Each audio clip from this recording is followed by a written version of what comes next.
Hey guys, I'm here with Jeff from Premier Auto Group here. Or is it Premier? What is it? Premier Truck Group. Premier Truck Group.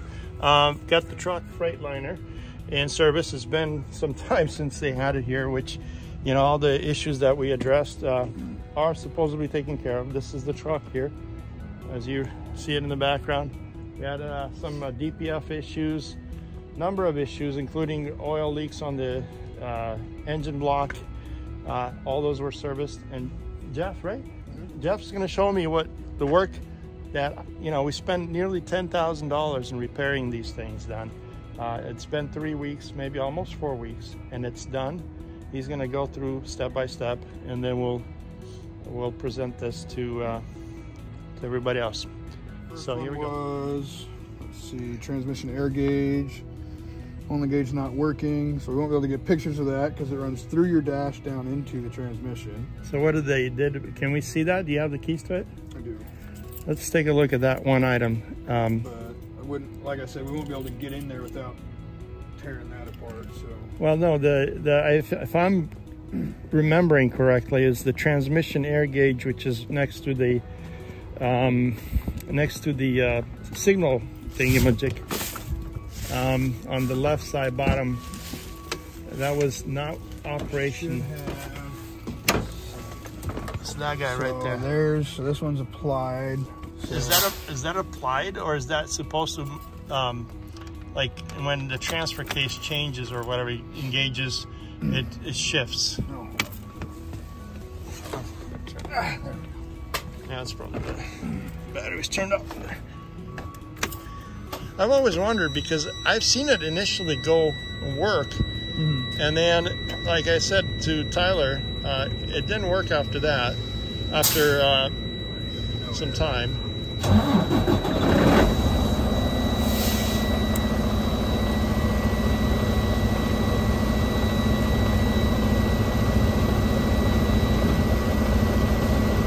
So it's building up air pressure now? This should be the applied pressure, so that's what it's got the A for. Is that for the transfer case, or is that? No, that's for the brakes? Pressure right there. That's what it's supposed to be for. Isn't that over there though? How much pressure is going from the tanks and gauges and all that into your braking system and everything? Okay, so how much did I pay for that? Looks like you paid an hour of labor for them to dig through and see what was going on with it. And what did they find? And it looks like they found that there is no airline to that air gauge, and so it says we can run a line to it if you want to. Yeah, I'm kind of concerned why there's no, because I do remember seeing it work but I'm not certain that there is no airline. It may, maybe it came loose or something. Could there be an airline back behind there that fell off or something, or disconnected? So the guy that we had digging through it's actually usually pretty good about that. So I think if he had seen one that was free hanging or anything like that, he would have either notated it or attempted to plug it in or something. Do you think could it be the gauge itself and operate? Changing the gauge out? Generally not. So for those to fail, usually the needle will still move even if it's got anything on it. Because it's pressure related? Yeah.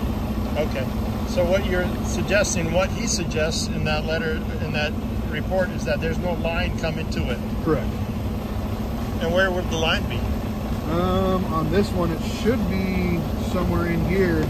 So it should be inside the dash. So just to let you know, when I bought the truck, it was operating, they put an OmniTrack system in here, and they put the wires through here. So that might be the reason why, soon after they put the OmniTracks in there, it stopped working. So I don't have a readout. Okay, let's go to the next one. So I spent like a couple $100 for that. Yep. Okay. Alright, second device vibration. He was talking about the steering column or the tie rod or something. And then doing a alignment. We got a radar alignment. It says completed radar alignment. In no time did brakes intermittently engage. So it looks like during the radar alignment, I think you had it written up like Yeah, it was sometimes going through like shade and stuff like that. It would act up on you. Yep. We weren't able to get that to happen. looks like. Yeah, you got to go in the right time of the day, Yeah. the right weather, the right sunshine. And it just, you know, we were out in Oklahoma, frozen tundra, and it just applies its brakes right when it sees the shadows, and you're, you know, losing traction and you're jackknifing. I mean, it's the stupidest thing. And I mean, so you think radar alignment fixed that issue? It's very possible that it did. So usually with the radar alignment, it'll try to read the sides of the roads. It'll try to read anything that's in front of you, because these trucks nowadays have like an assisted driving lane alert, sure. Assisted braking, everything like that. So if the radar is freaking out and it thinks that there's an object in front of you, it will help slow down. Yeah, I just don't want it to apply its brakes. Is there a way to decommission that settings? I don't think there is. Okay, so what do I pay for that radar alignment? And by the way, is this something that if I go back and you know, it starts going weird on me, you guys can fix it, or do I have to pay some more? I mean, how does the alignment and what kind of warranty do I get on the radar alignment?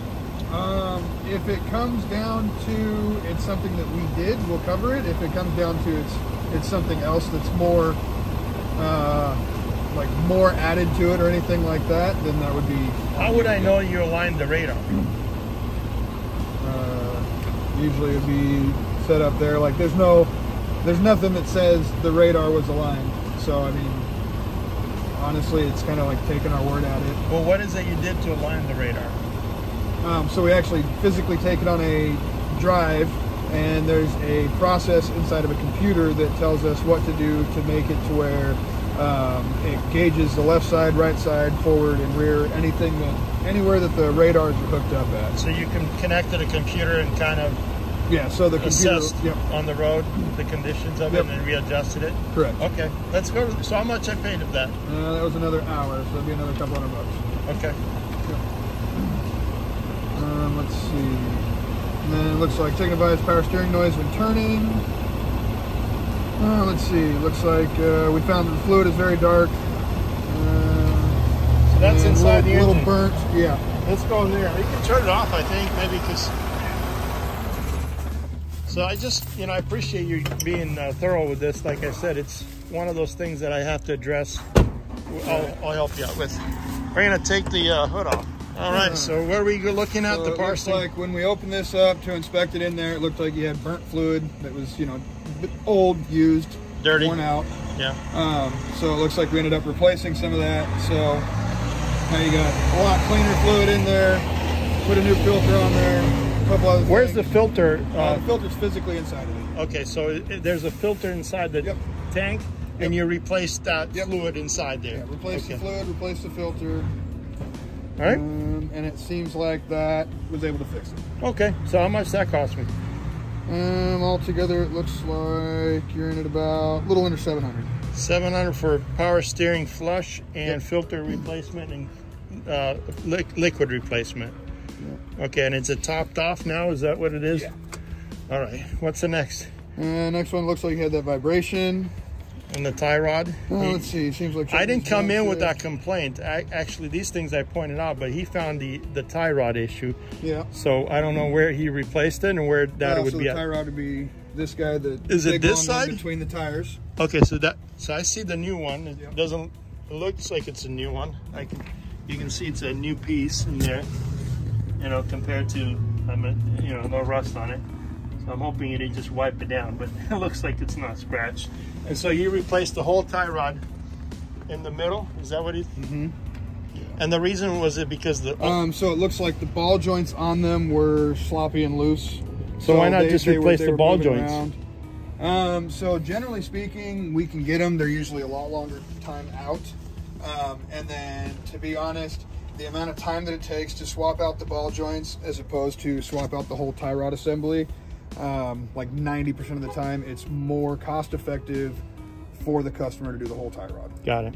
Okay, so it makes sense. It's probably a better thing. Right. You know, it'll last a lot longer. So now it's tight and Yep. Now that's and then all you tight. did an alignment on it. And then they did. Let me see where they did there. From ball joint display, faster steer shock manifolds loose. They also did a run out on the steer tires. What's a run out? So they'll take the tire off the ground and then they'll rotate it, and they'll see your in and out movement of the tire physically moving, like vertically up and down, or horizontally, or anything like that. So not like in and out, but up and down movement of it. Now, is that part of the alignment, or is that just so that is a part of the check that we do for the alignment, but when we do an alignment, that's not something that an alignment can physically fix. Got it. Usually, well, actually all the time, to fix your run out on a tire, it will require a tire shop, and they'll either rebalance them or replace them or whatever is required to fix the run out on. So what was the findings of that run out, or the conclusion of that test? So it looks like the run out was at or greater than 50 thousandths on both steer tires. The spec for that is 30 thousandths. So what is their recommended? Let's see, run even, test drive, verify.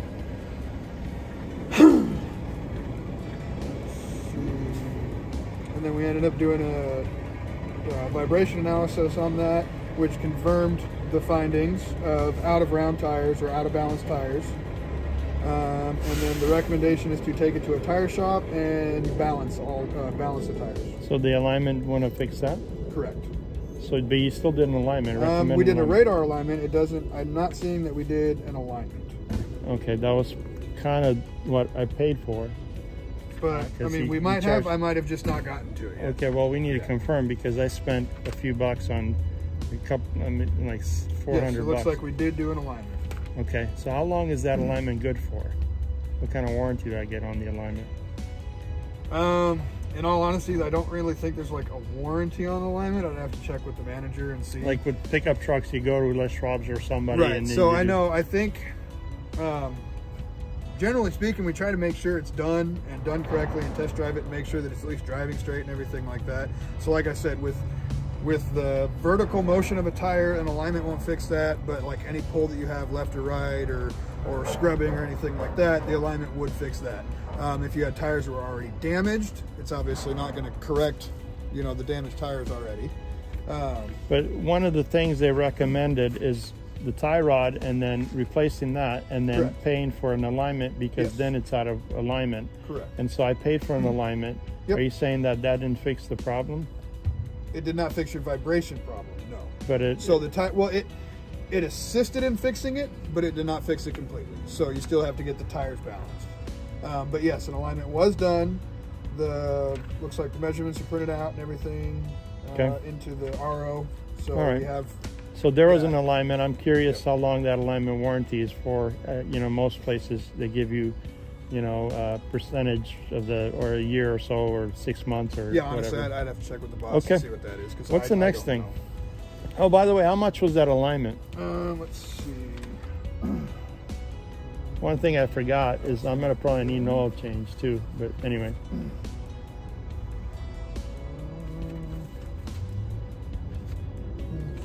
So I think the 3-axle alignments on these are $395, and then you add in the tie rod assembly. Okay, did they do? Okay, so it looks like they have it all included. Okay, so for the alignment, the tie rod.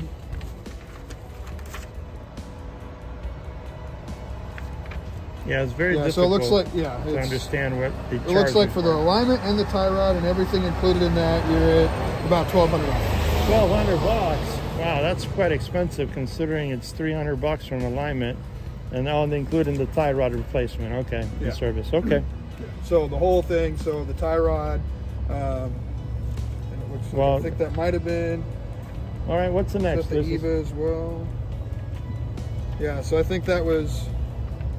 Yeah, the EVA, the tie rod, and the alignment looks like it's about $1,200. Okay, so alignment, we got the power steering flushed, we got the tie rod replaced, we got we got the DPF filters. You're gonna have to show me, but there's 2 injectors over here that I can see that they're clear and clean, that were leaking initially. Yep. So that would be your injector passengers. That would be right here. Looks like you get a couple oil leaks on there. So they just replace them. How much of a warranty do I get on that workmanship? I mean, they replaced the seals and the pass-through. Correct. By the way, how much did that cost me? Let's see. So it looks like we did more than just that. So you have the pass-through seals, and then there's a crankcase tube fitting, which is on the other side. Yep. We'll go over that. So for the total on those, silicone gasket. Looks like we did the oil pan gasket. Or maybe it was a timing cover. No, you did say he replaced the oil pan gasket, but I don't see that is the case there. But and anyway, when you replace the oil pan gasket, do you not replace the oil? How do you? Generally not, no. So we have pumps that we can put the old oil back into the engine. So you took unless it's like specifically requested via the customer. Okay, so you took out the oil and you put it back in there? Yep. Wow. And then it looks like a front engine cover. Let's take a look at the other part on the other side really quick, because I see the two injector filters or thingamajigs. Okay, here we go. So this is the other. That tube right there. Yeah, that was leaking. That looks really nice and clean. Yep. So again, I'm asking you because you probably have to ask, but these things were replaced. How much of a warranty do I get if they start leaking within 90 days or something like that? What kind of? Yeah, like I said, I'll have to ask. Okay. Because I honestly. I mean, some shops have a warranty, manufacturer. Yeah, so I know we do have a workmanship warranty. That's what I'm talking. Obviously, there's a parts warranty. So if the parts is what fails, then and that depends on what part it is, the manufacturer, everything like that, as to what their warranty on the part is. And then, like I said, I'm not 100% certain on what our workmanship warranty is. Okay, we'll ask him when we double check that. He also shot me a bunch of photos of a cover. So that'd be the front cover, and it's up there, but it's behind the harmonic balancer. Okay, so how did you get to that guy?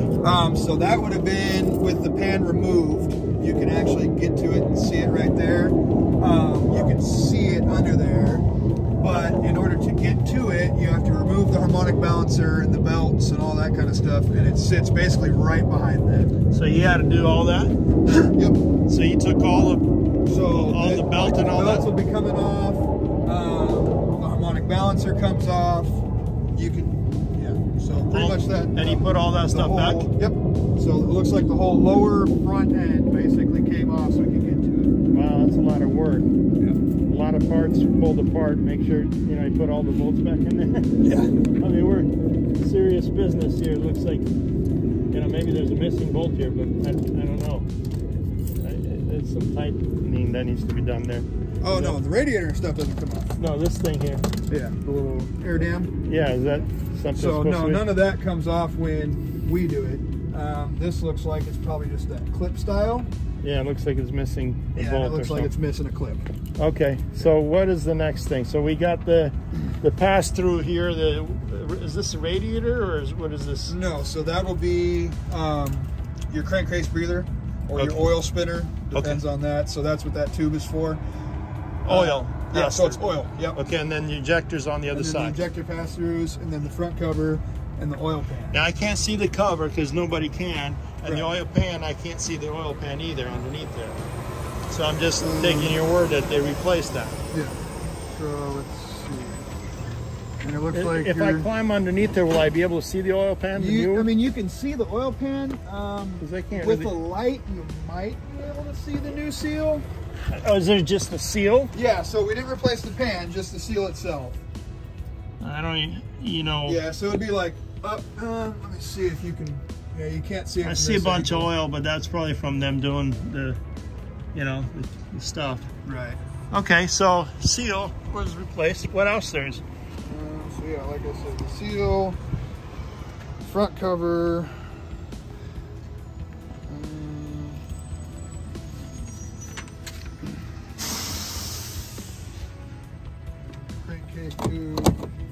By the way, no, it's okay. I just double checking because last time they left the door open, I was concerned about that. So the seal's over there, the tube right there, the seal, and then the front cover looks like what your oil leaks. All right, so now going to the first part that brought me here is the DPF filters. Okay.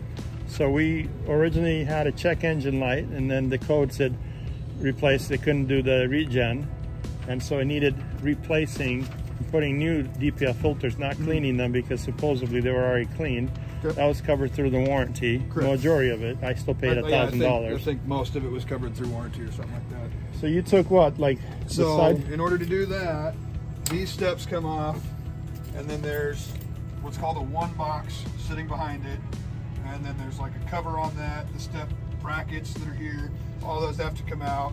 The cover comes off, and then you can pull the filters, and then there's usually sensors that you have to remove and everything like that in order to get to the filters. And then you can either remove for cleaning, or you can remove for replacement, or and honestly that's part of your NPT paperwork, so I don't have exactly what was done there. Sure. But to my understanding, I think they were replaced. So I'm your customer. I can't take on it. I'm taking your word saying, hey, you put brand new stuff in there, not clean them, not spit shine them, and then put them back in there, right? So how do I know that for a fact a year from now? So long as you actually let the truck do the regens and everything like that, it'll operate the way it's supposed to. If we were to bamboozle you or swindle you or anything like that, and they were as bad as what the issue you were having right now, or that you were having, you would go right back into the same exact thing. Okay. So you'd go back to derate, you'd go back to all that other kind of stuff. At least within a couple, right off, or within a few hundred miles the most. But the question I have is, the colleague of mine says, well, make sure they didn't just clean them and they put brand new units, because the difference in price is completely different, right? Oh, yeah. So I can't tell. He says, make sure that you ask them to see the core.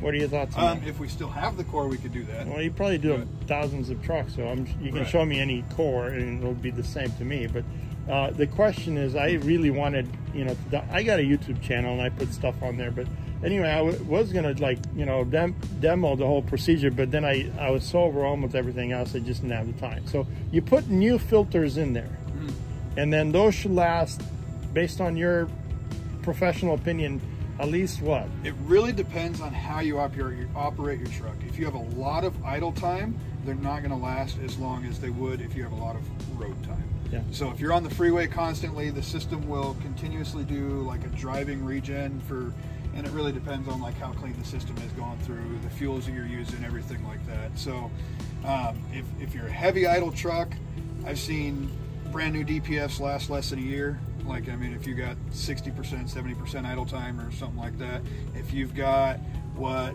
Daimler suggests, which I want to say is like 15 to 20% idle time or less, I've seen them last 5 years. So maybe longer than that before you have to take them out and get them cleaned and everything like that. Mileage, I think I've seen them last anywhere from like 50,000 to $500,000, depending on how you're driving. Gotcha. Yeah, someone told me four something an average. Once you put new ones, that's why they sold me this, because this came out of warranty. It's 500 and some thousand miles. Right. They took it out of warranty at about 4 something and marketed it for sale, and then I came along and I bought it, and so I put about 100,000 miles on it, so it's 5 something right now. And that was probably the limit. The initial plan on the DPF was to clean them, so they do their own thing. And so I got them with them cleaned, and now I spend all this money, considering that they've already told me that they will last a lot longer than they originally were supposed to. And this is the major concern that I've got, because I was promised that these DPF filters were going to last much longer than I just bought it last year. Right. So. And I didn't know until just recently that they actually cleaned them. So when I bought it from Tech Equipment, through Tech, they explained to me, oh, you got brand new DPF filters in there. No, I mean, this is definitely not brand new DPF filters. I couldn't have. I bought it in April last year. Since April until December, it's only April, May, June, July, August, September, 6 months, 6 months. And that doesn't, it shouldn't last, and I don't idle the truck. I mean, it's just running, and so that's a major deal. Outside of how much that cost me? Like I said, I don't have that paperwork. Okay, so we'll have to go through that. So outside of that, what else? Anything else? Let's see. So we got Oh yeah, You got the power steering. Oh yeah, your fifth wheel. Fifth wheel actuator. You didn't do anything about that, but I did complain about that, and you guys looked at it and you said that it's working fine. Right. So the problem is you weren't able to test it under weight. Right. You know, so that's a concern because these little pins, these little knobs, you know, they don't actually work when it's under pressure, and they don't extend out so I can slide the fifth wheel. Right. And since you weren't able to test it, you're still charging me for it. You know? I mean, that's not, I mean, I don't think it's fair for, you know, I came in, you charged me 190 bucks. I said, look, I need to look at this. Well, I'm already pointing out this problem. And so, you know, for me to spend 190 bucks to tell you that there's a problem with it, that doesn't make it fair for the customer. And then on top of that, it's like I told them, hey, there's no way to test this thing until you put it under weight. And he said, well, we can't test it. But the guy looked at it, and therefore I'll charge you whatever you charge me, 300 bucks. You know, and that to me doesn't sound fair. You didn't do anything to it other than me pointing out to you that's defective, and you telling me it's working fine without actually being able to properly test it. So I'm concerned about that one issue. The other issue I want to bring up to you is, you know, I pull tiny homes, you know, that's my go-to, and I reinforced the bracket and all that stuff. Okay. And I brought it in just after finishing a tiny home, and you can see when I brought it here, all the tires are fine. Here we go. This guy, and I found this is a nail, and excuse me, I don't mean to spit on my own tire, but that's how you see if it's bubbling up. It was bubbling up earlier. It probably lost a little bit. That's a little, I don't know, not as much, but anyway, so I walked over by the shop over there, and I seen that same exact nail, and I took it and I threw it away. So it was, I'm not sure what to do about that. And Tyler, is it Tyler? Service order? Yeah. Yeah, that's Tyler. He mentioned that you guys can take care of it, or I can go to the tire shop there and you guys will put it on your bill. Is that something that you can approve? That's nothing that I can approve. So you get a lot of, I mean, customers getting their, I mean, you know, the tires get nails in here because not to my knowledge, actually.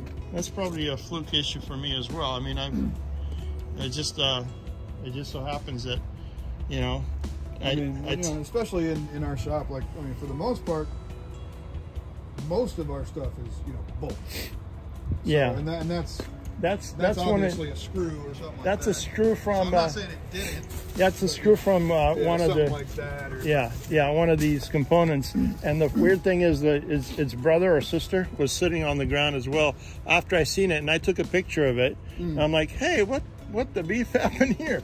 You know? Okay, so what else you got? That's it, right? I think that's it.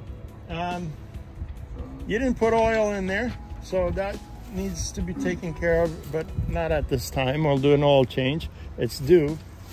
You reset the computer, and the dashes are all clean and wiped, and there's no service codes, no check engine lights. Correct. Right? Yep. And we just got done starting it up, and I didn't see anything pop up on it. So. And you took it for a test drive, and there's no vibrations because the alignment has been done? Is that what the findings? No, I believe there's still a vibration, but I believe that, you know, you have to go, or you have to take it to a tire shop and have them balance the tires. Okay. So like I said, the alignment will fix the alignment problem, but a vibration, 99% of the time, is not an alignment problem.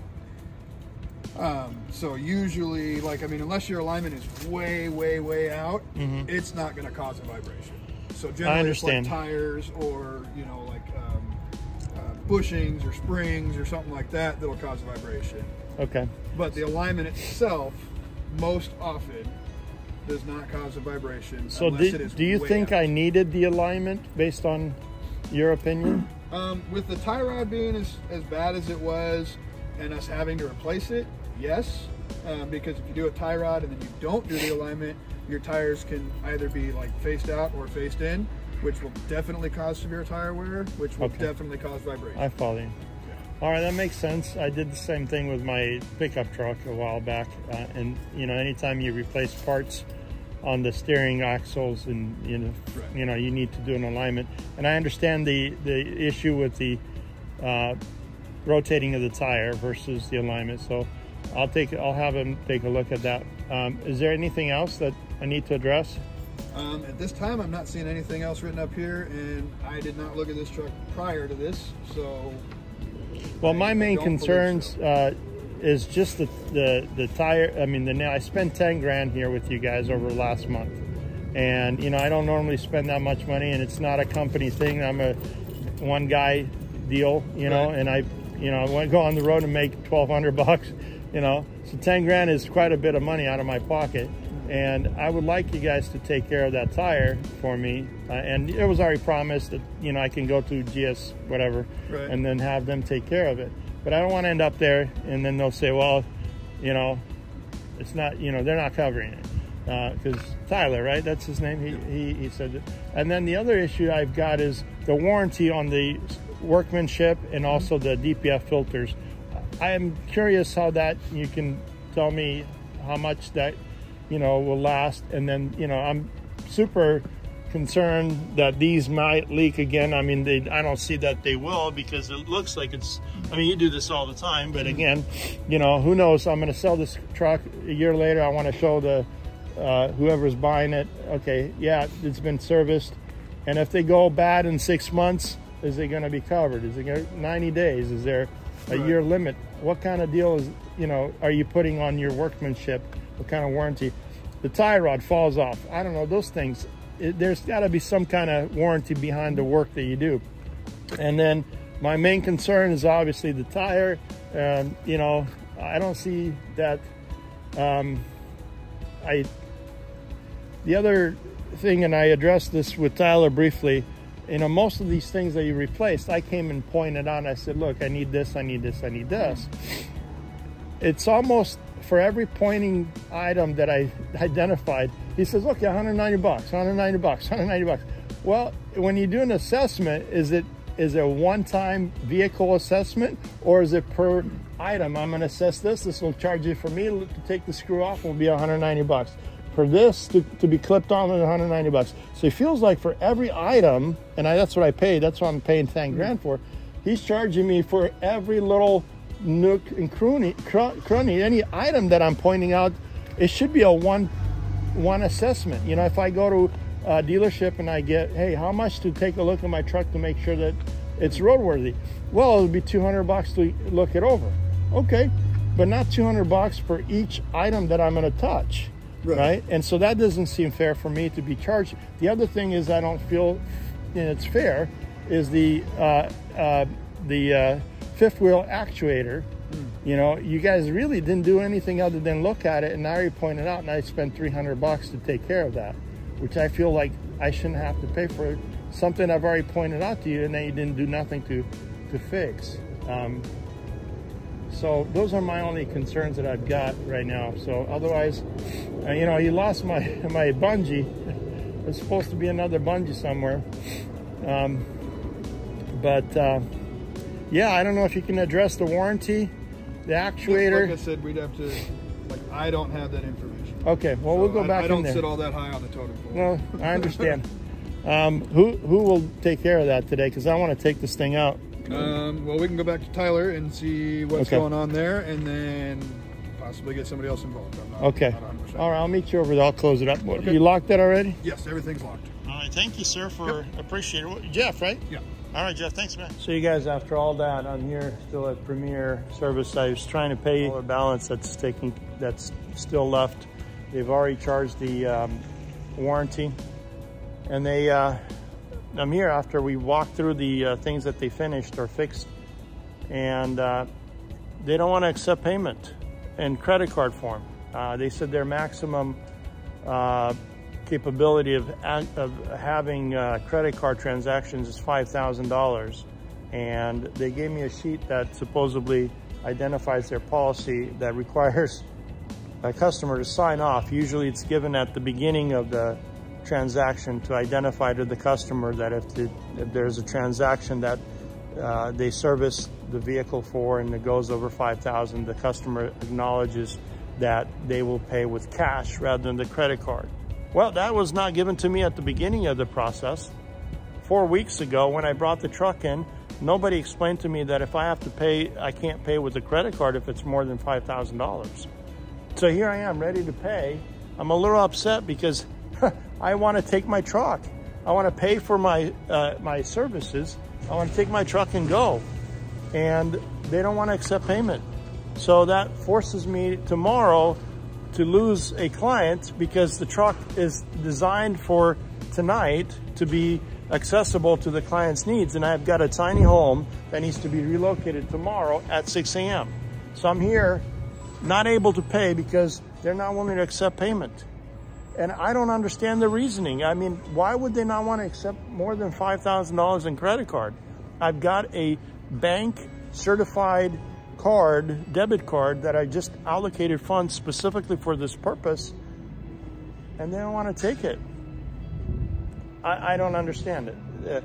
Their excuse when I ask them why is their policy is that in the past they've been burnt, where customers have disputed their services and I guess called the credit card company and canceled the transaction. I don't understand why would customers do that if they're comfortable, if they sign off a release and they walk away. I just want to get my truck and go. But now I'm rethinking it. So, whoa, almost running me over. It's a long wheelbase. But anyway, I don't know what to do. I gotta find a ride out of here because I was transported here, and now I'm stuck waiting for an Uber without being able to pick up my vehicle. It's frustrating.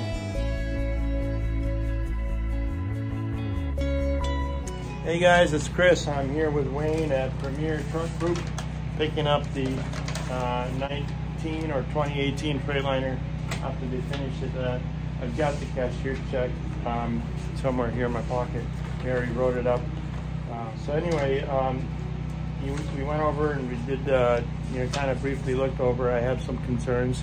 Tyler, is Tyler? Yes. He emailed back and forth the information on the warranty and workmanship guarantees and all those things.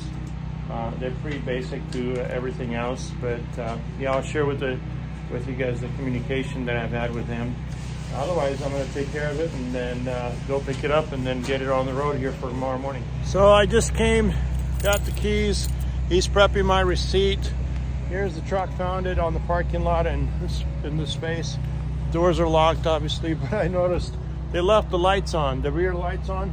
Been running all this time. I'm not sure why they left the lights on. And anyway, I'm gonna go open the door. Hopefully none of the other stuff is left on. But looks like I got power. My stuff, I'm gonna go through it here really quick to make sure all my stuff is still inside.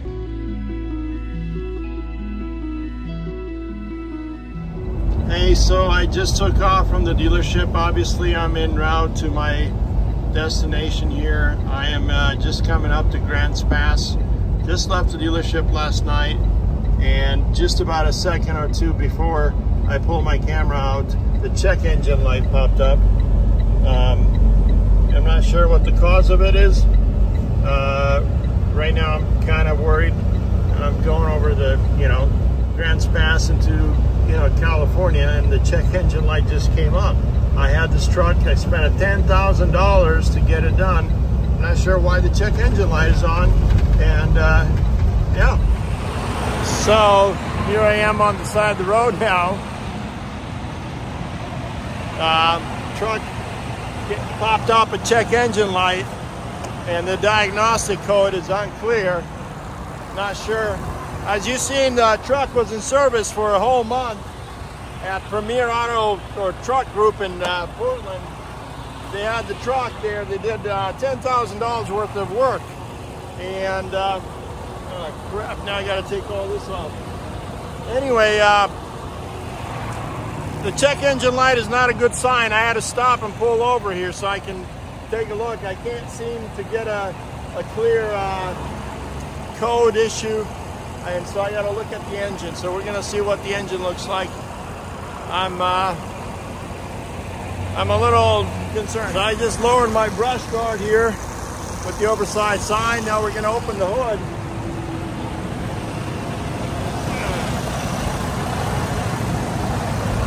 Hood is open. And we're looking over the engine. Take a look, see what's going on. So I can't tell anything, and it doesn't look like anything is majorly wrong. I've already checked the oil. There's a little bit of oil left here. You know, it's going to need servicing at some point, but low oil doesn't cause check engine light. I'm looking for a leak of some sort or some kind of component malfunctioning. However, there's nothing visible as the truck is running. I mean, they service these injectors. There's some residue left behind.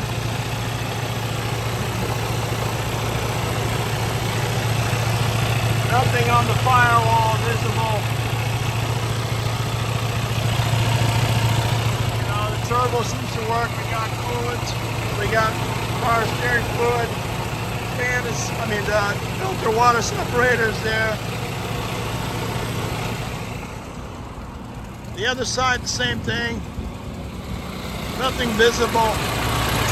This is what they replaced.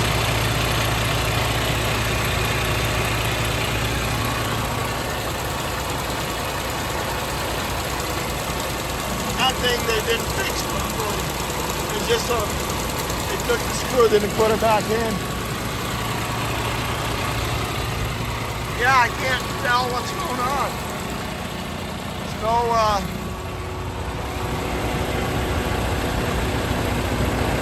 visible leaks.